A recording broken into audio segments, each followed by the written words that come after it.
Selamat petang, salam sejahtera. Isu paling hangat petang ini, kalaulah Anwar Ibrahim jadi Perdana Menteri ketika ini.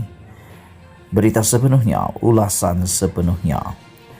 Hanya dalam tempo sekitar 100 hari lebih, Sikit memegang jawatan sebagai Perdana Menteri, Ismail Sabri Yaakob lebih dilihat dan direkam, dikenali kerana kegagalan berbanding kejayaan yang boleh dikenang.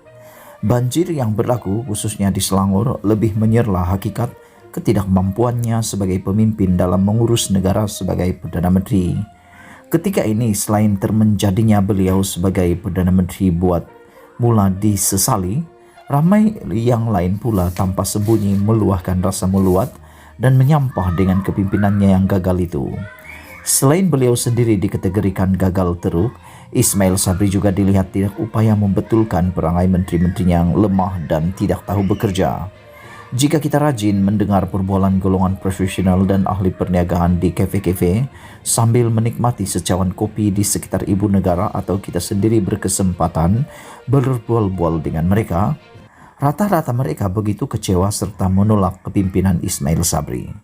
Kata mereka, sudahlah mengurus ekonomi dan merangsang negara untuk maju, mahu ke hadapan seperti tidak ketahuan, lebih malang lagi menangani banjir melalui kabinet yang besar pun tiada kemampuan.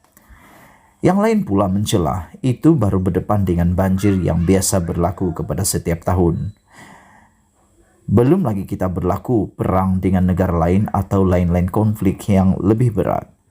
Bersama pelbagai luahan rasa kekecewaan itu, sebahagiannya tanpa berselindung berkata, kalaulah ketika ini Anwar Ibrahim yang menjadi Perdana Menteri, pasti keadaan seburuk ini tidak dialami oleh negara kita atau dapat dielakkan.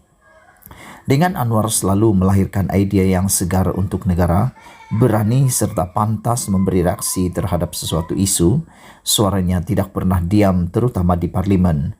Selain statementnya begitu gagah, bahkan terlihat lebih bertenaga berbanding Ismail Sabri, di samping kepimpinan yang menyerlah, beliau amat diyakini mampu mengurus negara ini dengan lebih baik ketika berlakunya krisis seperti sekarang ini. Dalam situasi kritikal selepas COVID-19 dan kini dibebani dengan banjir, kepimpinan yang segar dan tangkas seperti yang ada pada Anwar adalah penawar yang sebenar. Jika Anwar menjadi panglima perang menerjui negara ketika banjir ini, kita mungkin tidak akan mendengar rungutan tentang kelemahan NADMA atau Agensi Pengurusan Bencana Alam yang lambat bertindak di bawah pengawasan Menteri Lantikan Ismail Sabri sendiri. Pasti Anwar akan bertindak lebih pantas membetulkan keadaan atau setidak-tidaknya memberi teguran yang keras kepada menteri yang bertanggung jawab terhadap NADMA. Pada era PH berkuasa sebelum ini dan berlaku tragedi pencemaran udara di Pasir Gudang pada 2019, NADMA yang ketika itu di bawah pengawasan Dr. Wan Azizah Wan Ismail selaku timbalan Perdana Menteri telah terbukti bertindak dengan berkesan dan akhirnya berjaya melindungi keselamatan rakyat. Itu baru NADMA di bawah jagaan Dr. Wan Azizah. Bayangkan jika di dalam genggaman pengawasan suaminya Anwar.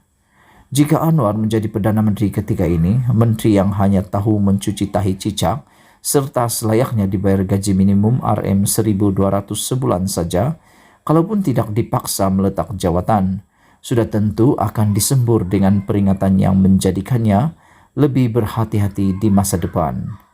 Begitu juga dengan menteri-menteri yang suka bercuti ke luar negara, tanpa mengambil kira banjir sedang melanda.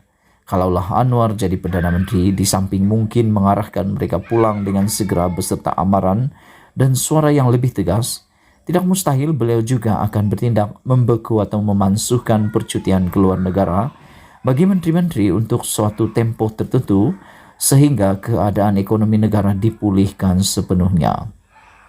Seandainya Anwar jadi Perdana Menteri juga ketika ini, pasti bukan sekadar Rm1.000 bantuan diterima oleh mangsa banjir yang rumah mereka tenggelam dan perabot serta peralatan musnah semuanya itu. Sebagaimana semalam beliau mencadangkan agar Ismail Sabri menangguhkan proyek-proyek mega dan menggunakan peruntukan itu untuk memberi bantuan keuangan lebih besar kepada mangsa banjir dengan kuasa di tangannya, Kalaupun tidak RM10.000, rasa-rasanya RM5.000 akan diberikan Anwar kepada setiap mereka jika kuasa Perdana Menteri ada dalam tangannya. Itulah Anwar.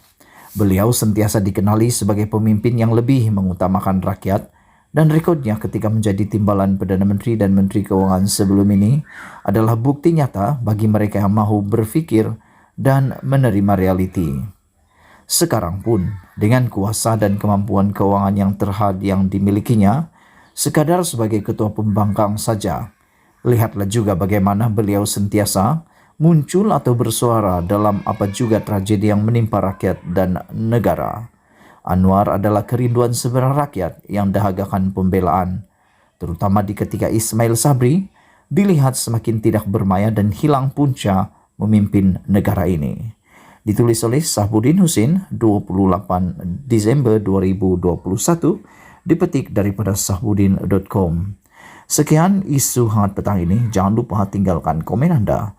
Setiap daripada komen Anda amatlah dihargai. Kita jumpa lagi. Bye-bye.